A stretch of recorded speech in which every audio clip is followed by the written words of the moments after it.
अहमदनगर महानगरपालिकेच्या जन्म नोंदणी विभागात जन्माची नोंद असलेले अभिलेखाची दैनंदिन अवस्था संपूर्ण रेकॉर्डची चाळणी झाली असून सदर अभिलेखाची दुय्यम प्रत बाळासाहेब देशपांडे रुग्णालयामधून उपलब्ध करून घेऊन आरोग्य अधिकारी यांनी संगणकाला नोंद घेणे कायदेशीर बंधनकारक असताना ती कार्यवाही केली नाही आणि नागरिकांनी जन्म प्रमाणपत्र मिळवण्यासाठी अर्ज आरोग्य अधिकारी यांच्याकडे असे तोंडी उत्तर मिळतात,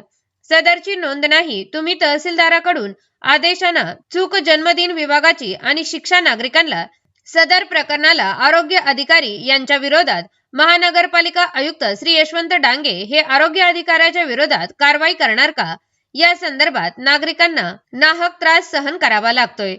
8 महिने होऊन सुद्धा कुणाला दाखले मिळाले नाही, घेण्यासाठी मोठी रांग लागलेली आहे, तरी प्रशासन कुठल्या प्रकारची दखल घेत नाही। नागरिकांची मागणी आहे की दाखले व्यवस्थित व वेळेवर भेटावे अशी नागरिकांकडून मागणी होत आहे।